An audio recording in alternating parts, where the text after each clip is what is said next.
Kajian Dalilul Falihin ya, syarah kitab Riyadhus Shalihin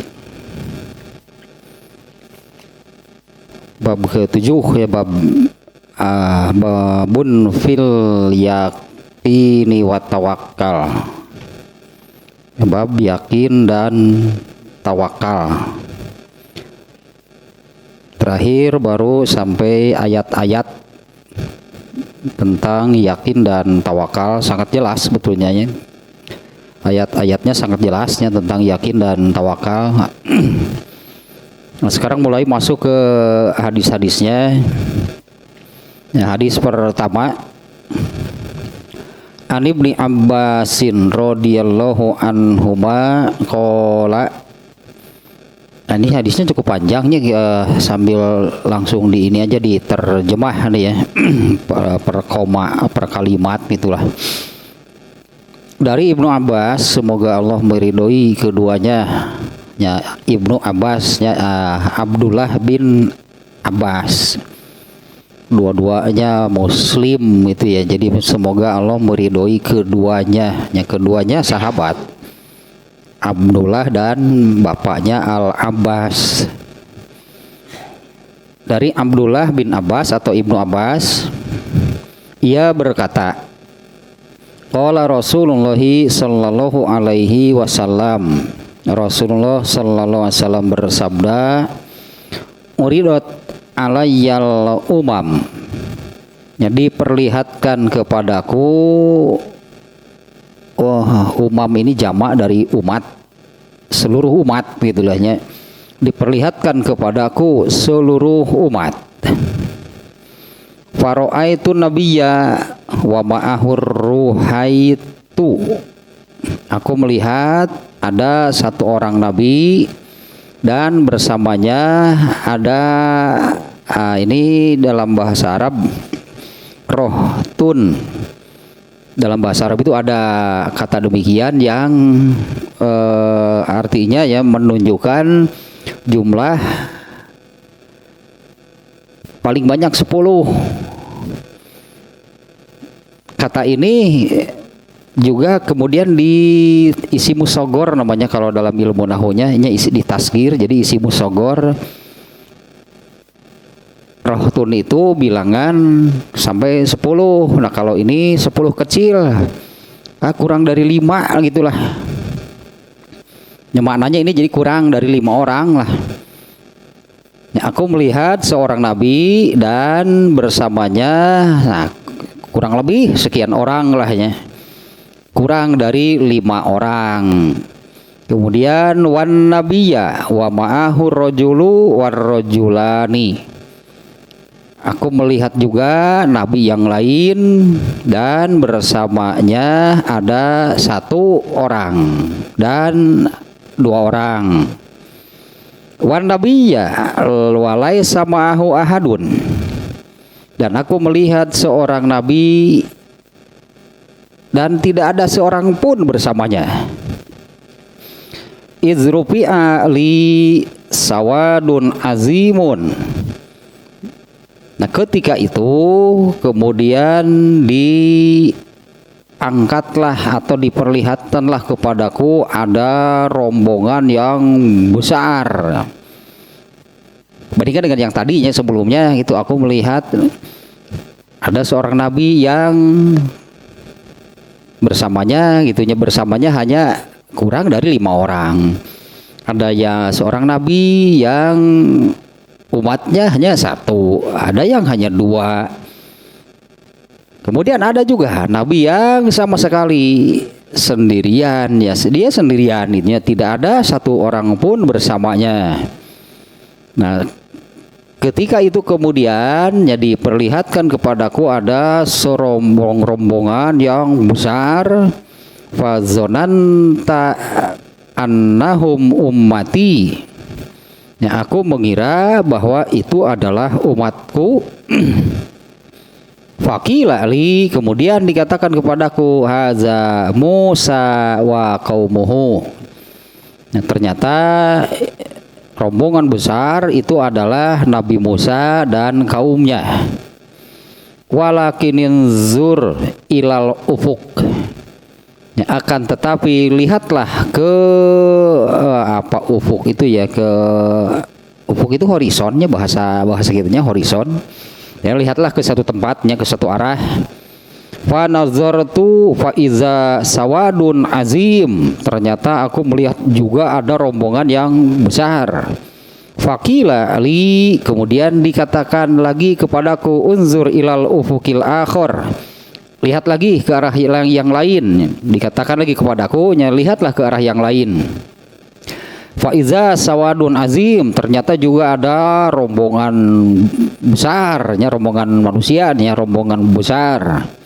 Fakila li, kemudian dikatakan lagi kepadaku, hazihi ummatuka. Itulah umatmu. Ya memang Rasulullah SAW ya, Rasulullah SAW itu umatnya paling banyak. Ya bisa dibayangkan lah sekarang yang hidup hari ini saja kan manusia berapa orang di seluruh dunia. Kalau hitungan kalau berdasarkan penyandaran ke waktu, ya berarti umat Rasulullah. Mana mungkin disebut umat Nabi Ibrahim, mana mungkin disebut umat Nabi Soleh. Ya, Rasulullah itu umatnya paling banyak ya, miliaran kan, yang hidup hari ini saja sudah berapa miliar ya. Nah Rasulullah SAW tadi mengiranya setelah melihat ada nabi yang hanya pengikutnya 5 orang, ada yang hanya berapa orang. Ternyata ketika melihat satu rombongan besar, Rasulullah mengira itu adalah umat beliau. Ternyata itu adalah umat Nabi Musa. Nah, adapun umat Rasulullah yang ini, lihatlah ke arah sana gitulah, ke arah mana. Rasulullah SAW melihat rombongan besar itunya manusia, kemudian lihat lagi ke arah yang lain. Beliau melihat lagi rombongan besar. Kemudian dikatakan, nah itulah umatmu. Ya, umat Rasulullah SAW itu jumlahnya paling banyak. Wa ma'ahum sab'una alfan yadkhulunal jannata bighairi hisabin wala azabin. Dan bersama mereka, ya inilah yang tadinya serombongan besar manusia tersebut, terdapat 70.000 orang. Wa ma'ahum, ya, bersama mereka di dalam rombongan besar manusia tadi terdapat 70.000 orang. Yadkhulunal jannata bighairi hisabin wala azabin. 70.000 orang yang masuk surga tanpa hisab dan azab. Ya, tanpa hisab dan tanpa azab. Oh iyalah pasti gitu sebetulnya kan, tanpa hisab saja gitu kan, masuk surga tanpa hisab sudah jelas, tidak di neraka dulu. Ya, tanpa hisab dan tanpa azab. Nah, di dalam rombongan besar itu terdapat 70.000 orang yang masuk surga tanpa hisab dan tanpa azab. Summa nahado fadakhola manzilahu. Sampai di sana barusannya Rasul ini menyampaikan ini di dalam masjid. Rasulullah SAW menyampaikan yang demikian ketika beliau berada di dalam masjid. Nah, tadi sampai di sana berartinya yang disampaikan oleh Rasulullah. Di awal Rasulullah SAW menyabdakan, diperlihatkan kepadaku itunya ada seorang nabi yang umatnya hanya sekian. Kemudian aku melihat lagi seorang nabi yang umatnya hanya 1 orang. Ada lagi yang hanya 2 orang. Ada seorang nabi yang tanpa pengikut sama sekali.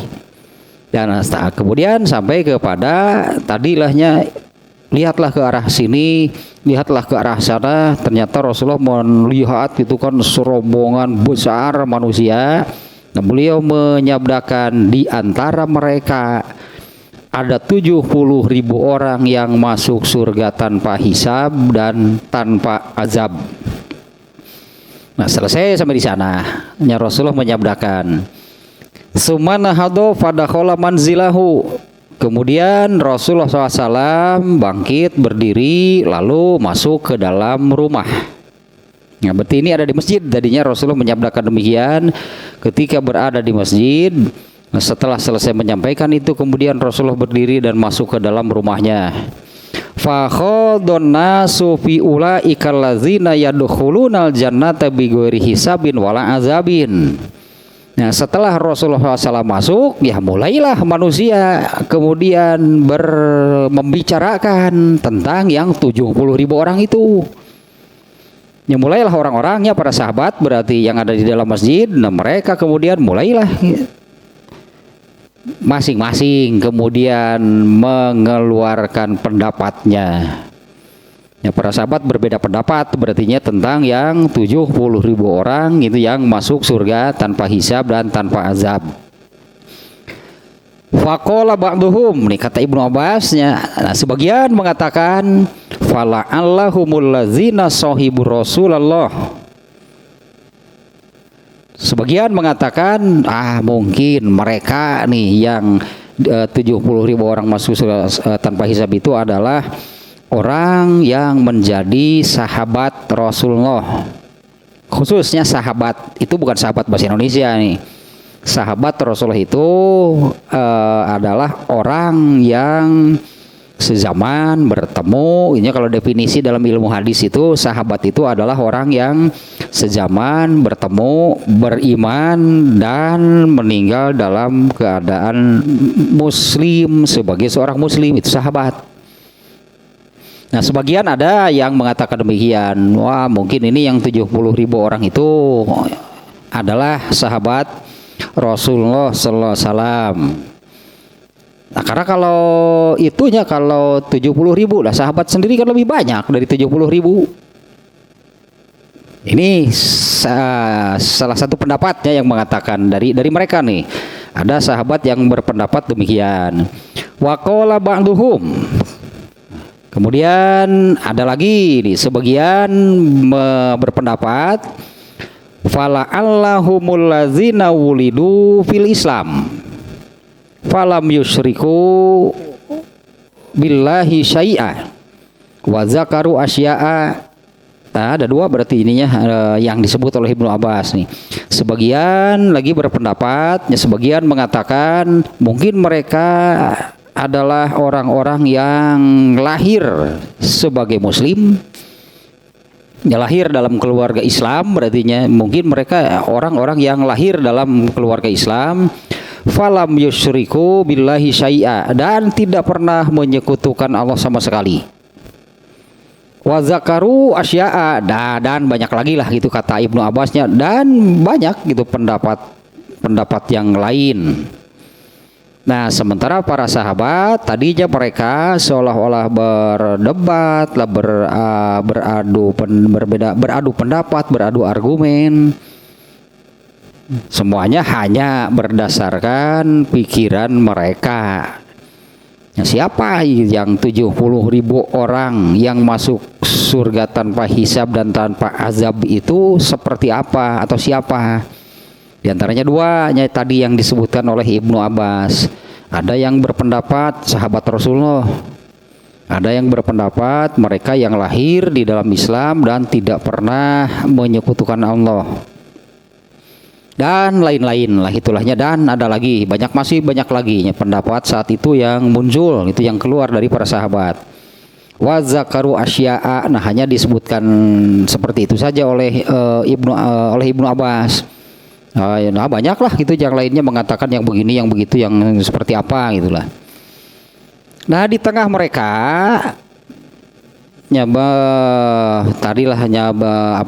berbeda pendapat, beradu argumen dan sebagainya lah, membicarakan siapa yang 70.000 orang tersebut. Fa kharaja alaihim Rasulullah sallallahu alaihi wasallam faqala.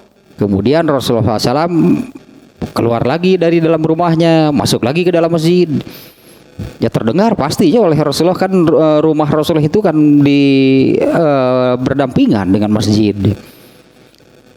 Nah di tengah mereka itu membicarakan hal tersebut, kemudian Rasulullah SAW keluar dari dalam rumahnya. Beliau masuk lagi menemui para sahabat di dalam masjid. Kemudian beliau bersabda, "Mallazi tahuduna fihi?"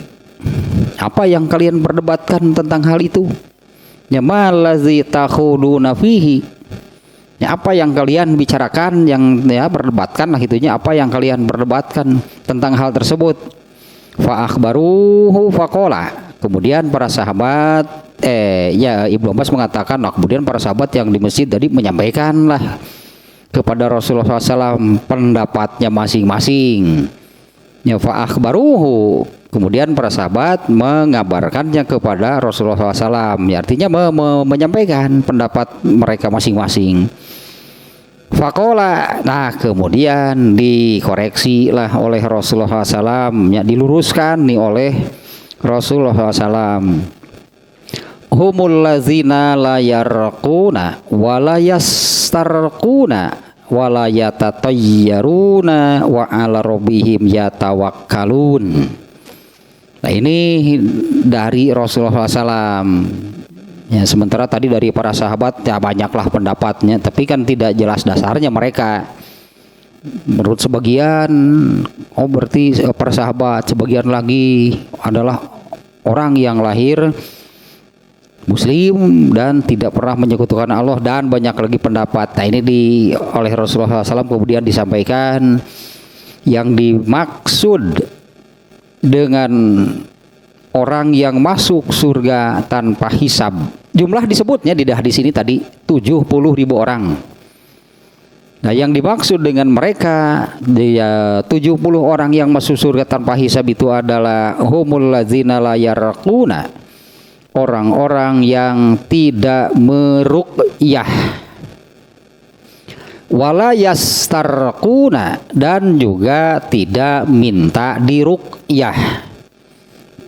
Artinya orang yang meruqyah dan orang yang diruqyah itu sama nih.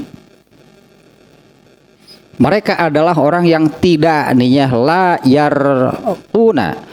Mereka yang tidak meruqyah. Anggus manggos mah tewas ya mah. Manggos semua ke bawah we mah.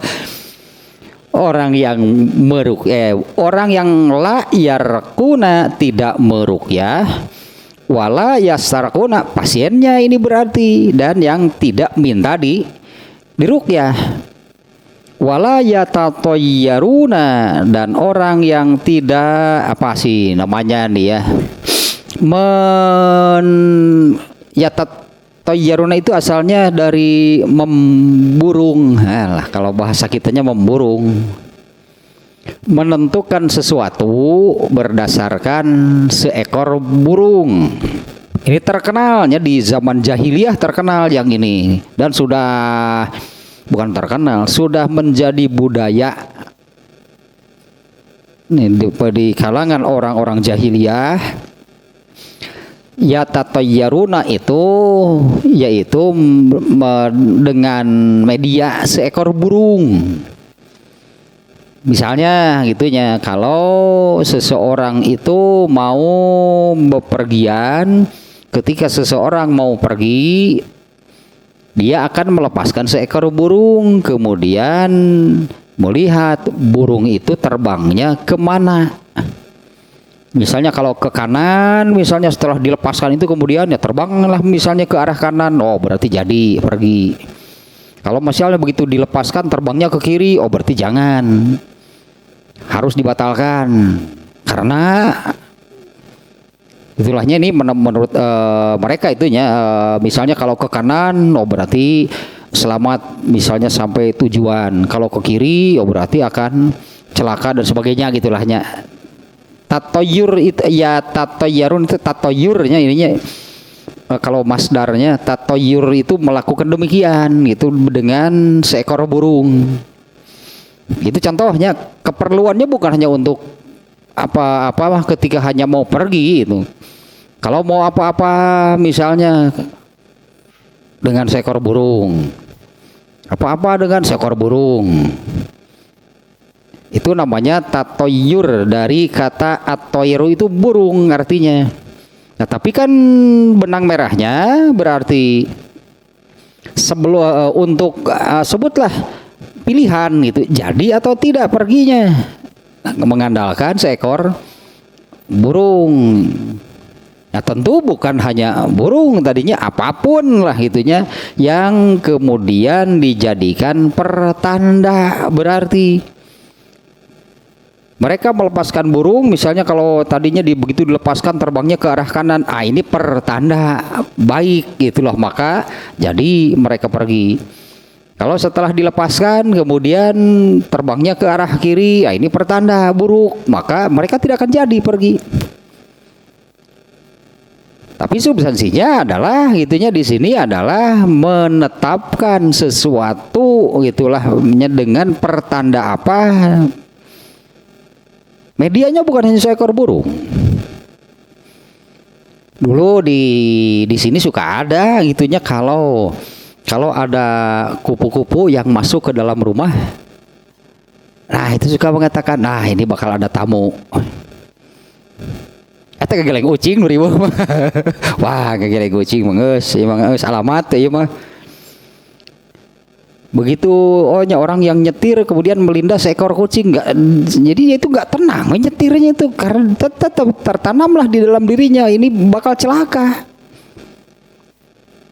Ya, waktu nyetirnya setelah melindas kucing itu tertanamlah di dalam dirinya. Nah, artinya dianggap sebagai pertanda gitu kan. Kalau melindas seekor kucing itu ini pertanda buruk, akan mengalami hal yang buruk, akan celaka.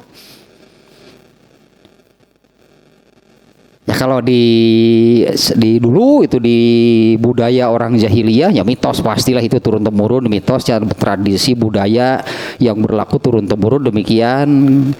Nah, kalau mereka itu dengan media seekor burung, nah kalau di sini ternyata kucing kan.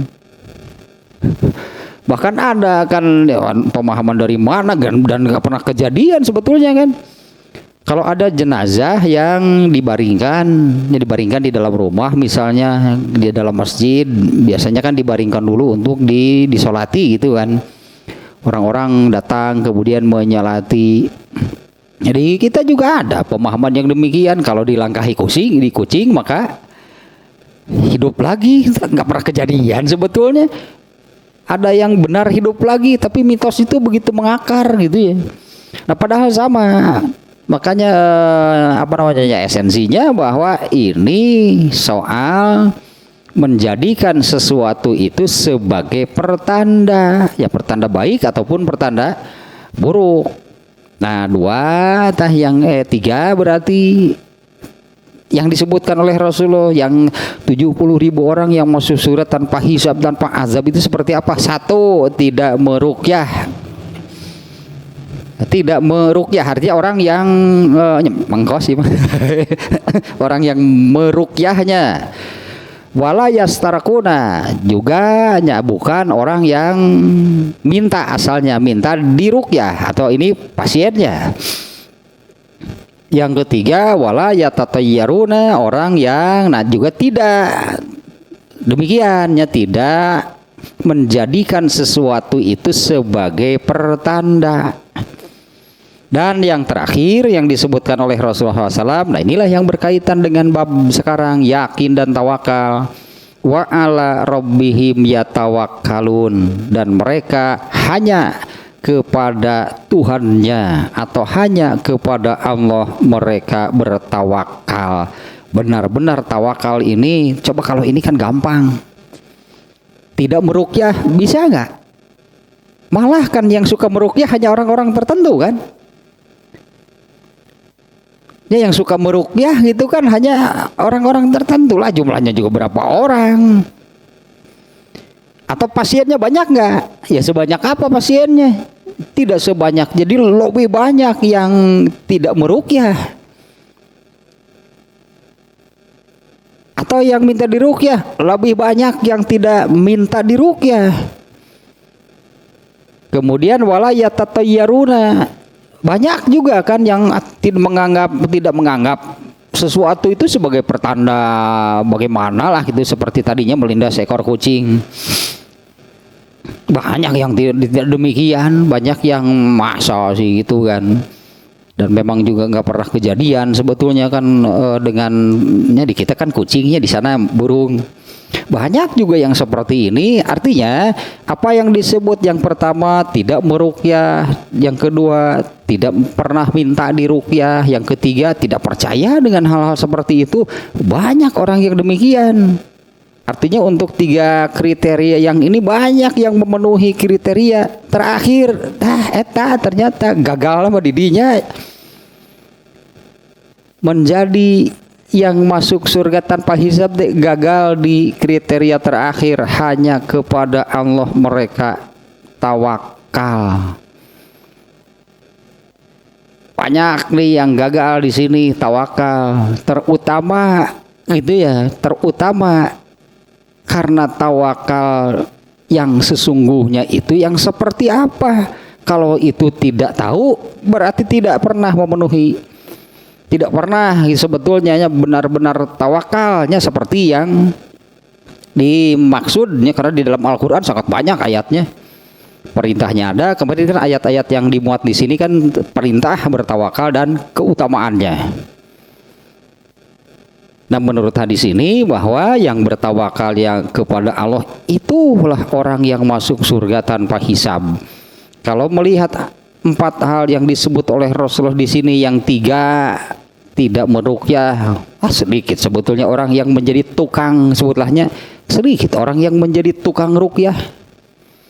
Kemudian minta diruqyah, sedikit juga pasiennya orang yang suka minta diruqyah. Kemudian tidak tatayur juga banyak. Yang tidak percaya, artinya tidak percaya kalau contohnya yang tadi, kalau di Arab ini kan burung pergi ke kanan, berarti pertanda baik. Terbangnya ke kiri berarti pertanda buruk. Atau apapun ya, medianya banyak yang tidak percaya demikian. Jadi kalau untuk 3 kriteria awal, 3 kriteria pertama yang disebutkan oleh Rasulullah banyak, tapi begitu kriteria terakhir tawakal, gubrag eta gagal sama didinya. Gagalnya menjadi orang yang tawakal kepada Allah. Terutama itunya kalau kita melihat di dalam Tahdzibul Akhlaq itu nanti ada pembahasannya tentang tawakal, di mana penyakit hatinya, kalau tawakal itu yang benarnya gitu ya, seperti kufur gitu, penyakit hatinya kufur, kebalikannya adalah iman. Nah, iman yang benarnya iman itu yang benar, kufur itu yang salah.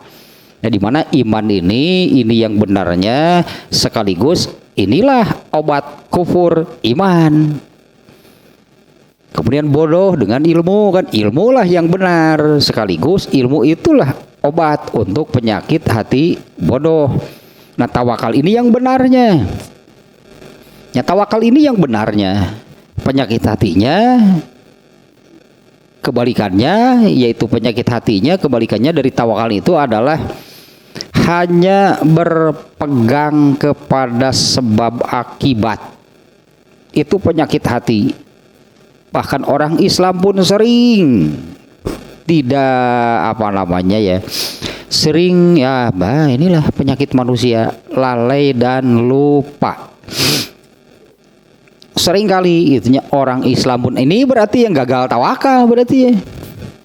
Orang Islam pun sering kali hanya bersandar kepada sebab akibat. Nah, seperti yang baru-baru ini kan, berapa tahun dunia ini kan dilanda COVID. Banyak orang Islam juga yang hanya berpegang kepada sebab akibat, seolah-olah tidak ada peran Allah. Dengan sebab begini maka akibatnya, nah itu hanya berputar di sana. Gagal berarti gagal tawakal. Ada juga yang tidak menafikan peran Allah, tapi kan membagi antara ikhtiar manusia dengan bagian Allah, yaitu menentukan atau menetapkan hasil, itu seolah-olah dibagi dua sesi itulah. Sesi pertama ini bagian manusia saja, pokoknya berikhtiar berusaha. Nah, orang yang berikhtiar berusahanya ini percaya Allah yang menetapkan hasil, tapi itu kan nanti setelah manusianya selesai berusaha ikhtiar. Begitu selesai manusianya berikhtiar berusaha, nah tinggallah mangga seolah-olah ya sekarang silahkan, ini bagian Allah untuk menetapkan hasil. Itu juga bukan tawakal. Nah, kemarin lahnya di tentang tawakal ini juga definisinya sudah disampaikan, diulang beberapa kali. Nah, tawakal yang sebenarnya itu yang seperti apa? Karena kalau melihat dari kriteria yang disampaikan oleh Rasul di dalam hadis ini, ternyata kalau tidak meruqyah, banyak yang tidak pernah meruqyah, tidak minta diruqyah, nggak pernah juga gitu menjadi pasien diruqyah oleh siapa. Yang ketiga, mitos lahnya tidak percaya mitos sesuatu itu sebagai pertanda. Ya, seperti burungnya contohnya, mau kucing mau apapun lah. Tadi kan kupu-kupu juga dijadikan pertanda. Kalau ada kupu-kupu masuk rumah itu, ini bakal bakal kedatangan tamu. Entah kalau capung yang masuk, karena suka mengalami juga, ya papatong jero imah kayak ya naon, ya pertanda apa? Itu nggak ada semuanya. Nah, hal tersebut juga tidak percaya. 3 kriteria sudah terpenuhi, begitu masuk hanya kepada Allah mereka tawakal, gagallah di sini. Ternyata kalau masih ingat, tawakal, yakin dan tawakal itu kan landasannya atau itu lanjutan dari takwa. Kita ulang sedikit nih ya penjelasan nih di akhir bab takwa nih.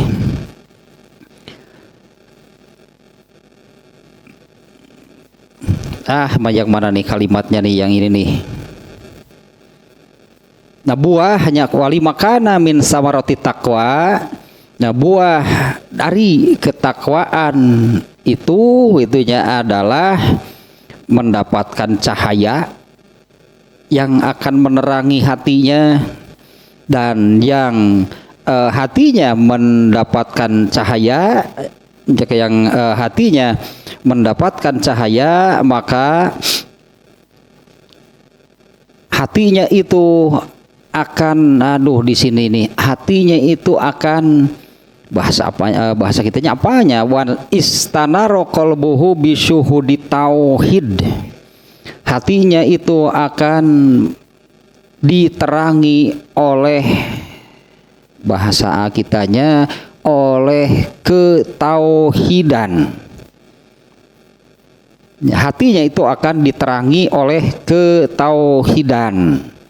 Jauh berartilah itunya dengan dari kata musyrik. Nah, kalau sudah demikian, maka akan muncul di dalam hatinya tayakkona an la haula wala quwata illa billah. Ya, maka akan menjadi yakin itu bahwa dirinya, artinya sebagai manusia itu adalah la haula wala quwata illa billah, wa annahu la yamliku li nafsihi naf'an wala dharra, dan yakin bahwa dirinya sendiri tidak bisa memberikan manfaat atau memadorotkan dirinya. Nah, makanya semakin yakinlah kepada Allah. Nah, yakinnya dengan demikian itu, nah ini yang ya, dari sini nih, tayakkona an la haula wala quwata illa billah. Yakinlah dirinya bahwa la haula wala quwata illa billah. Yakin demikian berarti yakin kepada Allah. La haula wala quwata illa billah itu dirinya sendiri pun tidak bisa memberi manfaat atau memadorotkan. Sesama manusia juga tidak bisa. Maka kalau yakin la haula wala quwata illa billah, tah eta disebut tawakal gitu, yakin bahwa la haula wala quwata illa billah, mau dirinya sendiri, orang lain juga sama. Orang lain juga sama. Artinya dia meyakini bahwa orang lain juga sama, tidak bisa, tidak punya daya dan upaya kecuali karena Allah. Maka benar-benar yakinlah gitu bahwa mau dirinya, mau orang lain, semua manusia itu sama. La haula wala quwata illa billah. Maka di situ yakinlah kepada Allah. Kalau yakin kepada Allah maka tawakal. Tawakal itu kan mewakilkan, bahasa kitanya mewakilkan, menyerahkan. Tapi untuk sampai kepada yakin, bahwanya yakin la haula wala quwata illa billah, itu jalannya untuk sampai kepada hal tersebut adalah takwa. Kalau sudah benar, artinya benar-benar sampai kepada takwa yang hakiki, akan sampai kepada yang disebut barusannya, di dalam hatinya akan muncul yakin bahwa la haula wala quwata illa billah. Kalau yakin la haula wala quwata illa billah, pasti, artinya pasti tawakal. Yakin tidak ada daya dan upaya kecuali oleh Allah, berarti akan ya serahkan kalau begitu sepenuhnya kepada Allah. Ya kalau begitu ya serahkanlah sepenuhnya kepada Allah. Kalau yakin bahwa tidak ada daya dan upaya kecuali oleh Allah, baik dirinya sendiri ataupun sesama manusia. Nah di situ yakin dan tawakalnya itu adalah yakin dengan kalimat ini, tidak ada daya dan upaya kecuali karena Allah, kecuali oleh Allah. Kalau yakin demikian ya tawakal, berarti artinya pasti tawakal, ya serahkanlah sepenuhnya kepada Allah. Karena manusia itu baik dirinya ataupun orang lain itu kan sama, la haula wala quwata illa billah. Baik dirinya sendiri ataupun orang lain sama, tidak bisa memberi manfaat atau memadorotkan siapapun. Nah itu akan dengan sendirinya memunculkan tawakal, berarti akan ya serahkanlah kepada siapa yang berkuasa. La haula wala quwata, tidak ada daya dan upaya. Jadi yang berdaya dan berupaya siapa? Allah. Serahkanlah kepada Allah. Tapi prakteknya gitu kan, prakteknya yang kalau yang tadi itu tidak tepat begitu. Kalau apalagi seperti yang yang pemahaman gitunya, tawakalnya menurut pemahaman sufi atau tasawuf itu adalah serahkan sepenuhnya kepada Allah. Artinya jangan ada usaha apapun dari manusia. Karena kalau menyerahkan kepada Allah tapi kitanya sendiri berusaha, menurut mereka usahanya ini menandakan berarti dia tidak percaya kepada Allah. Ya, padahal kan bukan demikian. Ya, definisi tawakalnya itulah sudahnya beberapa kali disampaikan. Jadi tawakal ini akan muncul dengan sendirinya kalau yakin dengan hal ini, yakin bahwa tidak ada daya dan upaya kecuali oleh Allah. Kalau sudah demikian, berarti ya serahkanlah kepada Allah. Manusia tidak ada daya dan tidak ada daya dan upaya, Allah lah yang maha berdaya dan berupaya. Ya serahkanlah kepada Allah. Karena hakikatnya itu yang memang bisa, ya mampu, yang memang di sininya disebutnya yang bisa memberi manfaat atau madorot kepada manusia itu hanya Allah. Nah, tawakal itu akan muncul dengan sendirinya, nyawa zoharo bihaza. Nah jelaslah muncul atau jelaslah dari hal ini anna tawakkala wal yakina min samaroti taqwa. yakin dan tawakal itu adalah buah dari takwa. Itu terakhirnya pembahasan tentang takwa itu demikian. Nah, hanya sayangnya gitu ya, tawakalnya sendiri bahkan seperti tadinya kelompok sufi atau tasawuf, mereka mengartikan tawakal demikian. Serahkan sepenuhnya kepada Allah. Berarti kita tidak boleh lagi berusaha apapun karena sudah menyerahkan segala-galanya sepenuhnya kepada Allah. Dan ternyata bukan demikian yang namanya tawakal. Padahal kan ini nih ya, kalau dari barusannya dari hadis yang kita baca ini seolah-olah ini mudah nih ya, untuk masuk surga tanpa hisab itu mudah. Meruqyah nggak pernah melakukan, minta diruqyah nggak pernah. Kemudian pernah tatayur? Nggak pernah nggak pernah mempercayai bahwa kalau sesuatu itu pertanda apa gitu ya. Misalnya tadilah burung, kayak kucing, kayak kupu-kupu, kayak apa, nggak pernah memenuhi kriteria tersebut. Terakhir hanya kepada Allah bertawakal. Ini ternyata berat. Kalau melihat urutannya, takwa dulu berarti kan. Dan buah dari ketakwaan itu akan muncul gitu, yakin bahwa tidak ada daya dan upaya kecuali karena Allah. Nah, untuk sampai kepada takwanya harus bagaimana? Untuk sampai kepada takwanya itu adalah misalnya di surat Al-Baqarah ayat 20. Itu ternyata seperti itu caranya. Allah sudah menunjukkan caranya untuk sampai kepada takwa. Yaitu ayatnya yang ini ayat 20, 21, 20 kalau salah. Atau 21 yang inilah ayatnya. Auzubillahi minasyaitonirrajim. Ya ayyuhan nasu'budu rabbakum. Itu caranya. Wahai manusia, beribadahlah, menghambalah kepada Tuhan kalian. Ya ayyuhan nas ubudu. Wahai manusia, beribadahlah, taatilah, ibadah taat, itunya beribadahlah, taatlah kepada Tuhan kalian.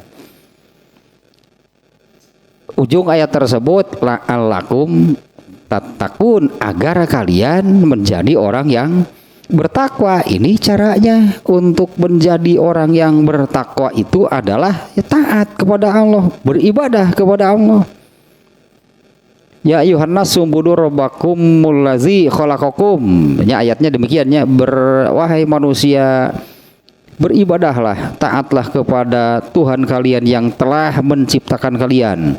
Walazina min qablikum, dan orang-orang sebelum kalian.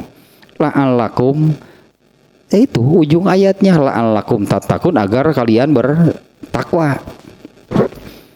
Kemudian ini juga nih yang juga beberapa kali saya sampaikan, takwa itu puncak, di mana puncak ini takwa di sini itu sering juga diidentikan dengan takut kepada Allah. Orang yang bertakwa adalah orang yang takut kepada Allah. Ini pernah beberapa kali saya sampaikan seperti ini alurnya, bahwa yang ini Rasul ilmi al-hikmatu wa rasul hikmati makhofatullah. Puncak ilmu adalah hikmah, dan puncak dari hikmah adalah takut kepada Allah atau takwa.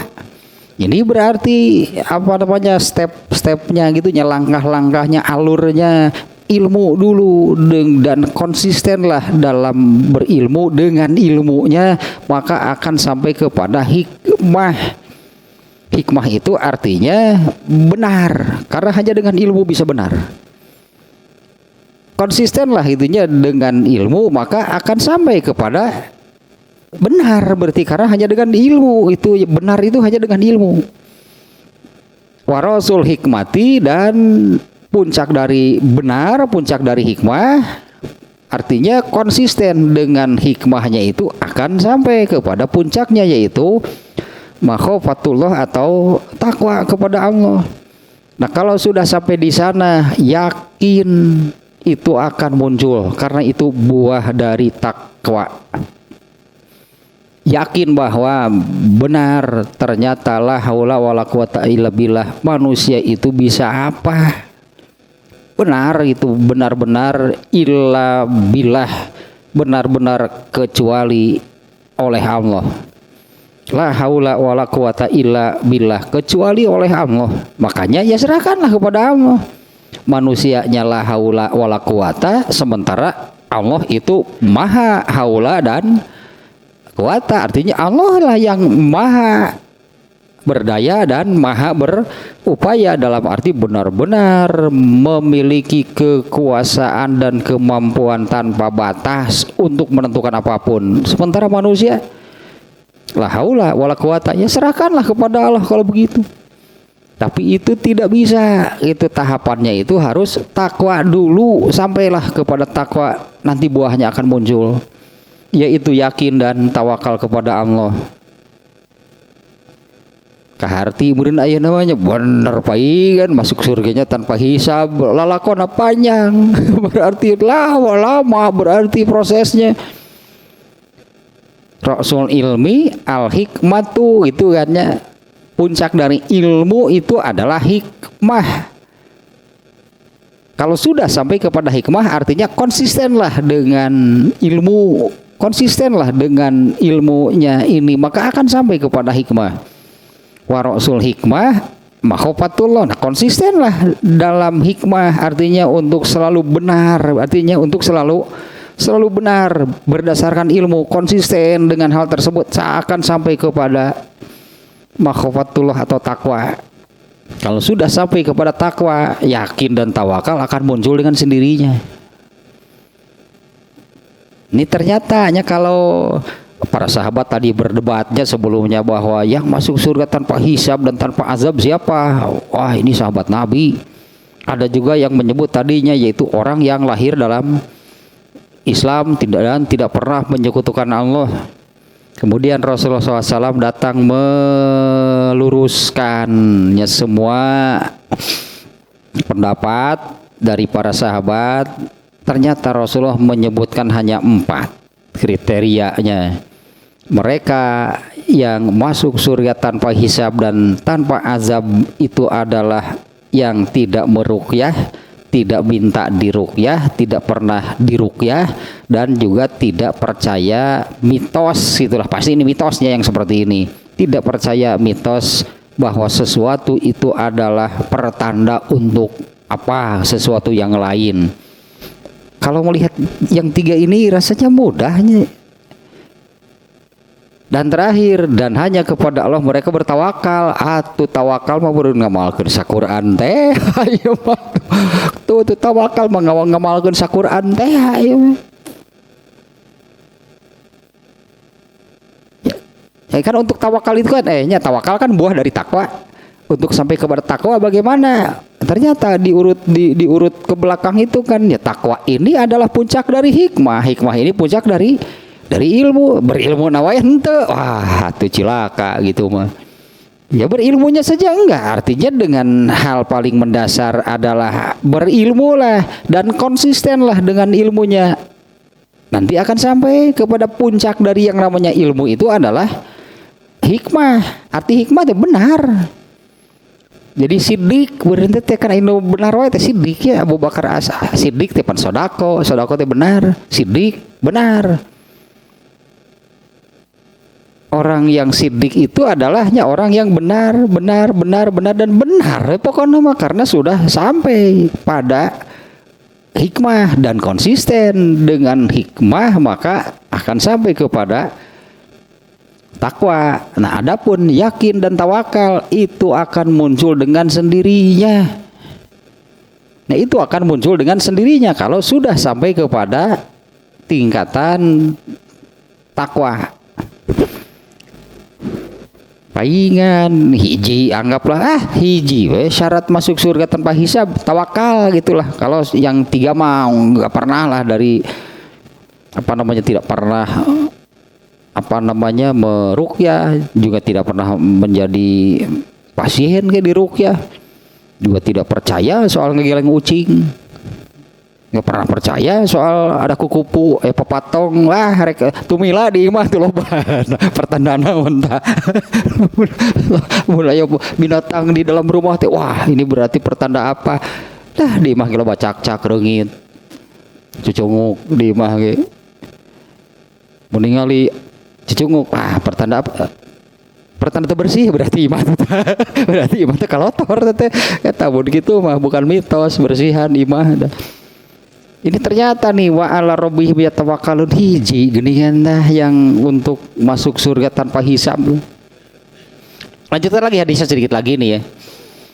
Faqama Ukasyatu bin Muhsin. Kemudian ada orang-orang tadi kayaknya di dalam masjidnya, mereka diskusi ya biasalah, saya bermajlis kan, mereka duduk di dalam masjid. Nah Rasulullah SAW tadi kan keluar lagi, tadi masuk ke dalam rumah, para sahabat berdiskusi, itu berdebat, kemudian ya pasti terdengar, makanya Rasulullah masuk lagi. Apa yang kalian bicarakan tadi? Kemudian Rasulullah menyebutkan yang sampai yang tadi ya, kriteria keempat. Kemudian berdirilah salah seorang sahabat di antara yang hadir saat itu, namanya Ukasyah bin Muhsin. Berdirilah Ukasyah bin Muhsin. Faqala, kemudian dia berkata, ud'ullaha an yaj'alani minhum. Genah pisannya sajaman jeung Nabi ya. Kemudian Ukasyah bin Muhsin berdiri, lalu dia berkata, berdoalah kepada Allah agar ia menjadikan aku salah satu di antara mereka, di antara yang 70.000 orangnya, di antara yang masuk surga tanpa hisab. Ini Ukasyah bin Muhsin namanya ya. Berdoalah kepada Allah agar ia menjadikan aku di antara mereka, atau termasuknya orang yang masuk surga tanpa hisab dan tanpa azab. Faqala, kemudian Rasulullah menjawab, anta minhum, kamu salah seorang di antara mereka. Geus nikmat ya, namanya Ukasyah bin Muhsin. Dinyatakan demikian, berdoalah kepada Allah agar ia menjadikan aku salah satu dari mereka. Faqala, kemudian Rasulullah menjawab, anta minhum, kamu salah satu dari mereka. Sumaqoma rajulun, kemudian berdiri lagi satu orang. Itu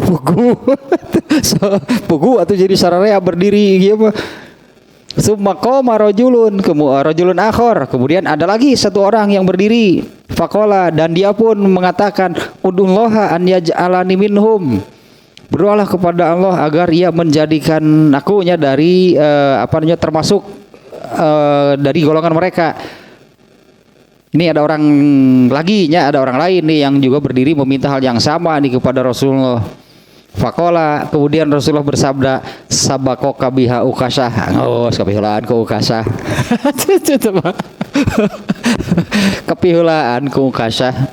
Sabakoka biha Ukasyatu, kamu sudah terdahului oleh Ukasyah. Nah, hadisnya ini muttafaq alaihnya, riwayat Bukhari Muslim. Ini sedikit nih tentang Ukasyah, hanya kenapa gitu kan Rasulullah SAW mengiyahkan. Kenapa Rasulullah mengiyahkannya ketika Ukasyah kan meminta kepada Rasulullah, berdoalah kepada Allah agar ia menjadikan aku salah satu dari mereka. Ini ada sedikit nih penjelasan tentang Ukasyah. Kana Ukasyatu min afadilis sahabati wa khiyarihim wa syaj'anihim. Ukasyah itu salah seorang sahabat yang memiliki banyak keutamaan. Min afadilis sahabah, di antara beberapa orang sahabat yang memiliki banyak keutamaan. Wa khiyarihim, dan juga sahabat terbaik. Wa syaj'anihim, dan salah seorang sahabat yang paling berani. Nah, di antara yang pernah dialami oleh Ukasyah itu adalah Ukasyah itu diberi kayu oleh Rasulullah SAW. Kemudian kayunya itu dibuat menjadi pegangan perah, bahasa Sunda namanya, pegangan dari pedangnya. Pedang yang digunakan untuk perang oleh Ukasyah itu, nah kayunya itu pemberian dari Rasulullah. Diberi kayu oleh Rasulullah, kemudian dibuatlah jadi pegangan untuk pedang yang kemudian dipakai berperang. Dan luar biasanya Ukasyah ini, pokoknya setiap kali berperang, ya luar biasa lah itunya. Artinya peran Ukasyah setiap kali berperang itu sangat besar itu dalam mengalahkan musuh-musuhnya. Ya, di setiap perang lah pokoknya, di setiap perang yang diikutinya, nah Ukasyah ini sangat berperan besar untuk mengalahkan musuh-musuhnya. Kemudian ini salah satunya lahu bibadril maqamil masyhur wa zalika annahu daraba bisayfi fil kufari hatan qata'a. Ternyata luar biasa ini pedangnya nih ya, yang diberi pegangan dari kayunya itu pemberian Rasulullah. Ternyata pedangnya itu sekali tebas putus orang kafir. Ditebas oleh pedang Ukasyah, tewas langsung terputus orang kafir, apapun gitu yang dalam perang ya. Jadi bagian manapun itu dari musuh-musuhnya, dari kafir-kafir waktu perang itu sekali tebas putus ya. Kalau kena leher ya sudah, berarti terpisah lah gitu kepala dan badan. Kalau kena tangan pokoknya sekali putus. Ini luar biasa dia ini. Nah, ini karenanya diberi kayu oleh Rasulullah, kemudian dijadikan itu pegangan dari pedangnya. Ketika Rasulullah SAW meninggal, Ukasyah itu umurnya 44 tahun. Jadi cukup jauh lahnya di bawah Rasulullah, berarti cukup jauhnya. Rasulullah meninggal umur 63. Nah, ketika Rasulullah meninggal itu umur Ukasyah itu 46. Nah, Rasulullah SAW sendiri pernah berkata tentang Ukasyah, minna khairu farisin fil Arab. Di antara kita itu ada yang seorang Persia yang lebih baik daripada di tengah-tengah orang Arab. Orang Persia itu seperti Salman Al-Farisi, Al-Farisi Persia. Salman Al-Farisi itu orang Persia. Kalau para sahabat bertanya, man huwa ya Rasulullah? Siapa orang itu wahai Rasulullah? Beliau menjawab, Ukasyah bin Muhsin. Dia adalah Ukasyah bin Muhsin radhiyallahu anhu. Likuwataya keistimewaan diantaranya. Ya, kenapa diiyahkan gitu kan? Rasulullah doakan, berdoalah kepada Allah agar ia menjadikan aku salah satu dari mereka. Rasulullah, kamu di antara mereka. Tetap pernyataan etanya meligenah pisannya. Dinyatakan demikian itu oleh Rasulullah SAW, artinya itu satu kepastian. Ukasyah salah satu orang yang masuk surga tanpa hisab dan tanpa azab. Nah, ternyata seperti ini. Likuwati yakinihi, karena ternyata begitu yakinnya. Likuwati yakinihi, karena begitu kuat keyakinannya. Wa syiddati harsihi alal khair, begitu yakin begitu kuat keyakinannya, wasidati harsihi alal khair, dan begitu antusiasnya terhadap kebaikan atau amal soleh. Ini antusiasnya sangat berantusias gitu untuk pokoknya yang bernama atau yang disebut amal soleh. Nah, antusiasnya sangat besar. Warogbatihi fima indallahi ta'ala sabaqos sahabata kullahum. Sekali lagi ini keistimewaan Ukasyah. pantaskan diiyahkan ketika minta demikian. Rasulullah sebetulnya kan hanya mengiyahkan itu ya. Nah, memang orangnya demikian. Ukasah itu orang yang seperti ini ya pantaslah dia. Memang pantas artinya kan. Memang pantas dia ini masuk surga tanpa hisab, tanpa azab. Karena begitu kuat keyakinannya, kemudian juga begitu besar antusiasnya terhadap kebaikan atau amal soleh, dan begitu besar kecintaannya fima indallah. Naonnya, begitu besar kecintaannya terhadap sesuatu yang ada di sisi Allah. Akhirat berarti artinya begitu besar kecintaannya terhadap akhirat. Tersebut sedunia lewat lah gitu ukasah gitu kadunyaan. Ukasah itu begitu besar kecintaannya terhadap apa yang ada di sisi Allah. Sabaqas sahabata kullahum. Nah, hal itunya untuk hal tersebutnya, satu begitu besar keyakinannya, yang kedua begitu besar antusiasnya terhadap kebaikan, dan yang ketiga begitu mencintai apa yang ada di sisi Allah. Ini mengalahkan sahabat-sahabat yang lain. Nah, ketika orang tadi orang keduanya yang juga meminta, Rasulullah menjawabnya diplomatis. Menjawabnya bager. Rasulullah kapiolaannya wayahna lah. Bukan pantas maneh mah. Enggak seperti itu Rasulullah aja.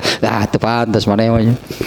Rasulullah menjawabnya diplomatis. Kapiolaan ku kuasa ke wayahna. Artinya sehingga ya tidak ada lagi orang lain yang minta. Jadi apakah ukasah di sini dengan pernyataan anta minhum, kamu salah satu dari mereka, ini karena doa Rasulullah atau memang tanpa doa Rasulullah juga ukasah itu orang yang pantas? Kenapa ukasah berdiri dan minta demikian? Ciri ukasah mah benar mencintai akhirat. Kan ukasah kan yang berdiri doakan, berdoalah kepada Allah, aku salah satu dari mereka yang berdiri ukasah minta demikian. Benar ukasah mah ingin berarti tak menunjukkannya. Makanya orang yang lain terdahului gitu kan. Makanya sahabat yang lain saat itu kan terdahului oleh ukasah. Ukasah minta demikian. Apa dasarnya? Benar seperti yang penjelasan terakhir barusan. Begitu besar kecintaannya terhadap apa yang ada di sisi Allah, ya surga berarti. Begitu besar kecintaannya, keinginannya gitu terhadap apa yang ada di sisi Allah. Buktinya saat itu yang paling dulu berdiri minta demikian ukasah. Nah yang lain kapiolaan ke ukasah. Berjuanglah, mencek Rasulullah berjuanglah sekuat tenaga. Ini satu lagi nih ya, ini yang tentang ini ya, tentang yang masuk surga tanpa hisab. Banyaknya redaksinya kurang lebih sama dengan yang ada di sini, 70.000 orang. Ya, kebanyakan hadis yang menerangkan yang masuk surga tanpa hisab itu seperti ini. Ini hadis muttafaq alaihnya yang kita baca barusan redaksinya. Itu hadis riwayat muttafaq alaih dan umumnya sama, 70.000 orang. Itulahnya 70.000 orang yang masuk surga tanpa hisab. Nah, kalau jumlahnya sekian, itu 70.000 orang, nah sahabat sendiri ada berapa? Itu kan sahabat sendiri lebih dari 200.000 orang. Dengan asumsi bahwa yang ikut ibadah haji bersama Rasulullah itu kurang lebih 120.000 orang. Nah yang di Madinah tidak ikut haji ada, emang Madinah kosong apa? Yang tidak ikut haji ada. Kemudian yang sudah lebih dulu meninggal, yang sudah lebih dulu gugur di medan perang sebagai syahid juga banyak. Ya kalau kita asumsikan kali 2 lah gitunya, 120.000, berarti sahabat itu 240.000 orang. Nah yang masuk surga tanpa hisab berapa orang? 70.000. Aduh habis berarti. Nah ini ada hadis lain, riwayat At-Tirmizi, dan saya sudah lihat juga nih ya di aplikasi itu hadis ini, ternyata ini hadisnya sahih nih. Nah dengan redaksi seperti ini. sebetulnya kan tadi dengan apa namanya, dengan menyebutkan kriteria tadi, hadis ini masih berlaku nggak sekarang? Hadis ini berlaku nggak sekarang? Rasulullah menyabdakan bahwa siapa mereka yang masuk surga tanpa hisab? Orang-orang yang tidak meruqyah, tidak pernah juga diruqyah, tidak percaya apa namanya sih, kila-kila gitu ya. Tidak percaya kila-kila dan hanya bertawakal kepada Allah. Nah, apa namanya?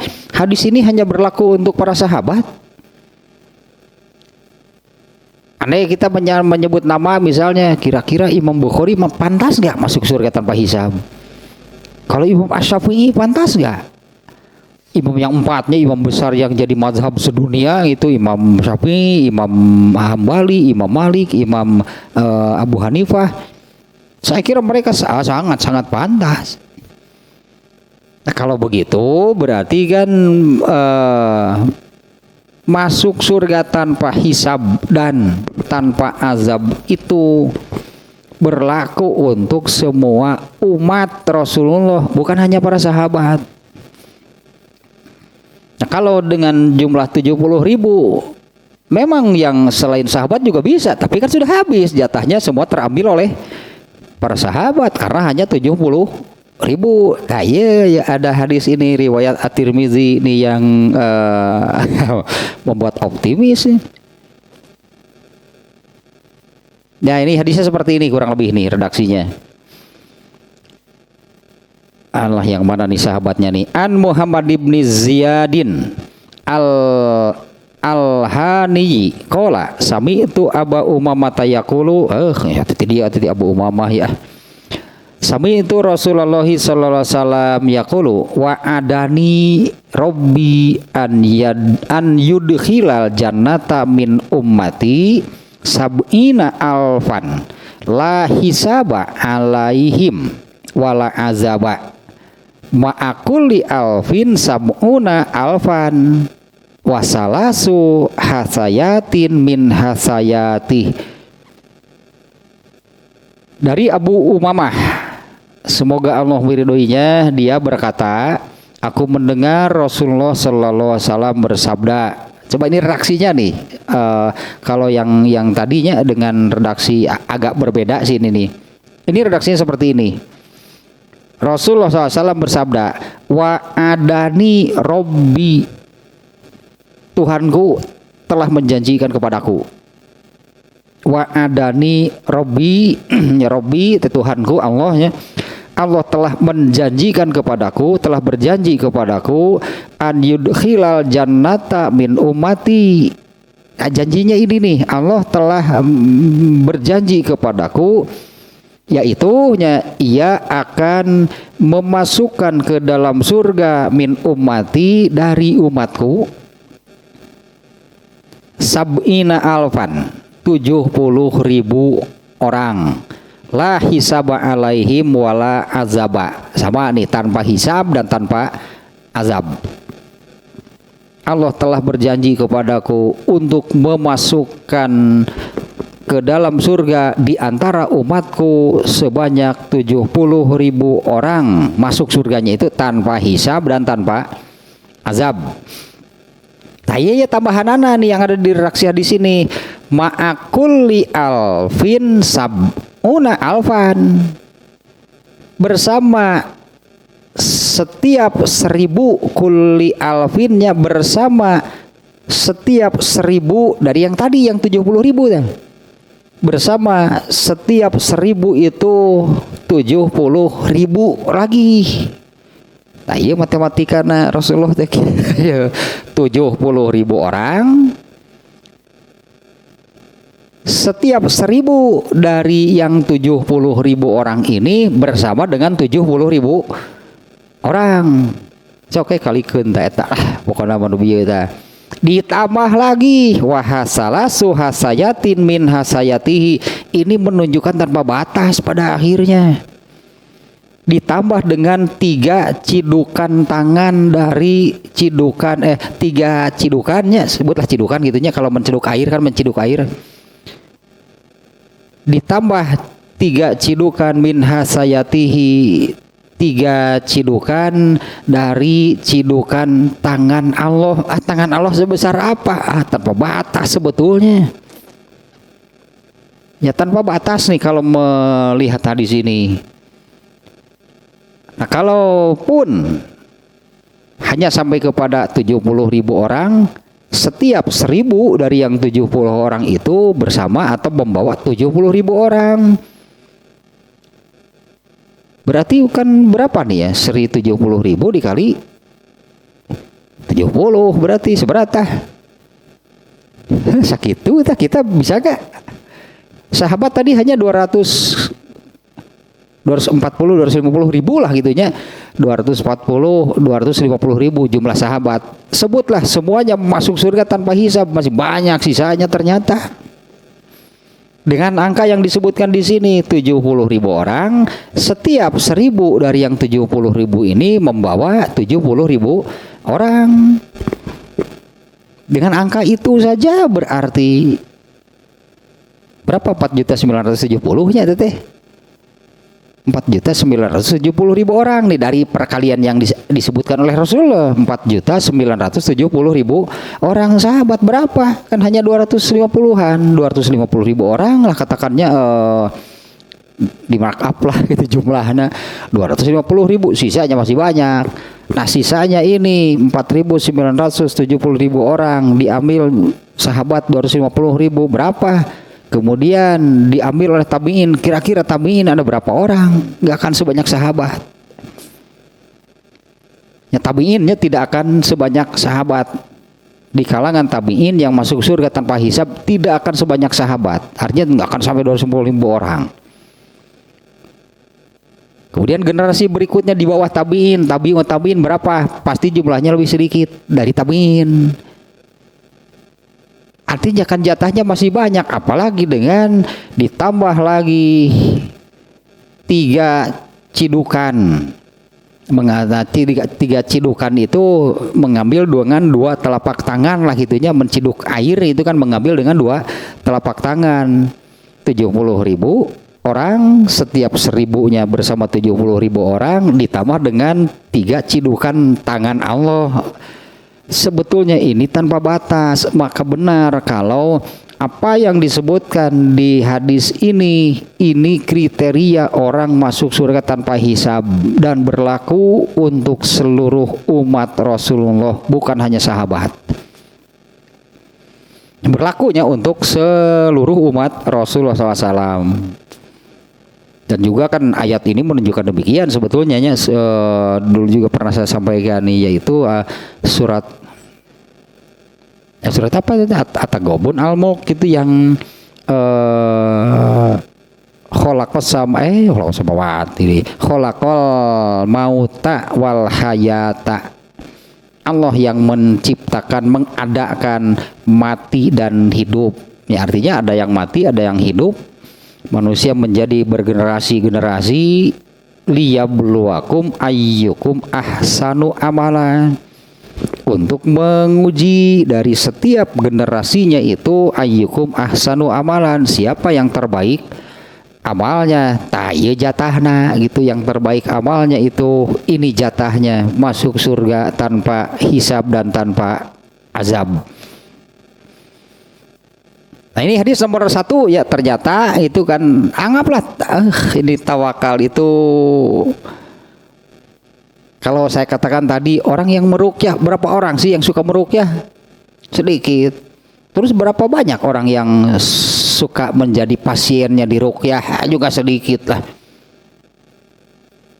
Kemudian orang yang percaya, banyak sih orang yang percaya mitos gila-gila ini pertanda begitu, banyak sih di kita, banyak sihnya. Entah nih kalau di kaum muslimin secara global gitunya, apa di negara lain juga banyak yang percaya mitos seperti ini. Padahal mitos ini kan dulu orang-orang jahiliyah yang mempercayai yang demikian. Ternyata orang Islam juga masih baca aja banyak gitu yang percaya tentang hal-hal tersebut. Kalau 3 ini sudah terlewati, tidak pernah meruqyah, tidak pernah diruqyah, tidak percaya tentang kila-kila pertanda apa, satu syaratnya ternyata paling berat, tawakal. Dimana tadi kan tawakal itu adalah buah atau akan muncul dengan sendirinya kalau seseorang itu sudah sampai kepada takwa. Ternyata kan jalannya untuk sampai kepada takwa itu alurnya yang tadi, ilmu, hikmah, takwa. Tanpa ilmu nggak akan ada takwa. Karena ini hal yang paling mendasar, itunya rasul ilmi al hikmatu, puncak ilmu itu adalah hikmah, dan puncak hikmah itu adalah takwa. Takwa atau makhofatullah, takut atau takwa kepada Allah. Nah, ini nomor satunya tentang tawakal yang ternyata, anggaplah yang ternyata hadis nomor 1 nih tentang tawakalnya di dalam bab bab ke-7-nya di kitab ini. Tawakal itu salah satu kriteria masuk surga tanpa hisab. Artinya harus benar dulu nih memahami apa sih tawakal. Nah, karena kalau salah pemahaman tentang tawakal, apalagi seperti yang diajarkannya ya oleh kaum sufi atau kaum tasawuf, mereka itu mengajarkan memahami tawakalnya itu seperti yang tadi itu jauh, bukan yang demikian yang namanya tawakal. Mereka mengajarkan manusia itu tidak boleh, bahkan tidak boleh beramal kalau sudah menyerahkan kepada Allah. Padahal itunya yang benar, kemarin juga sudah saya sampaikannya berulang-ulang nih. Definisi tawakal itu adalah i'timadul qalbi 'alallahi ma'a mubasyaratil asbabi wal imani billahi bi annahu la yudhi'u ajral amilin. Yang menyerahkan, menyandarkan sepenuhnya, menyerahkan hati, pasrah sepenuhnya kepada Allah, dibarengi dengan ikhtiar, dibarengi dengan berusaha, atau dibarengi dengan beramal. Dan satu lagi yang membarenginya, dan beriman kepada Allah bahwa Allah tidak akan mengabaikan, tidak akan menyia-nyiakan pahala orang yang sudah beramal. Pasrah kepada Allah ya, tapi disertai dengan beramal, berusaha, berikhtiar, dan beriman bahwa setiap ikhtiar, usaha, amal itu tidak akan disia-siakan oleh Allah. Tak berarti hiji, berartinya sebut ingin masuk surga tanpa hisab, tawakal, rukyah marah datara bari nage. Percaya ucing ngageleng ucing henteu di tadi ge. Hiji ternyata kan tawakal, ternyata tawakal itu apa? Beramal, intinya kan tawakal itu apa? Beramal. Karena kan tadinya pasrah menyerahkan diri sepenuhnya kepada Allah itu dibarengi dengan beramal, benar akhirnya. Di manusia itu bagiannya kan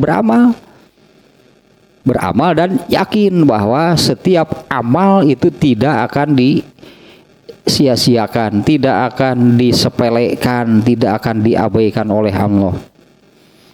Tausilatah hadis yang pertama, ternyata itunya hadis yang pertama ini isinya menerangkan keutamaan tawakal, yaitu masuk surga tanpa hisab dan tanpa azab. Dengan tawakal itu masuk surga tanpa hisab dan tanpa azab.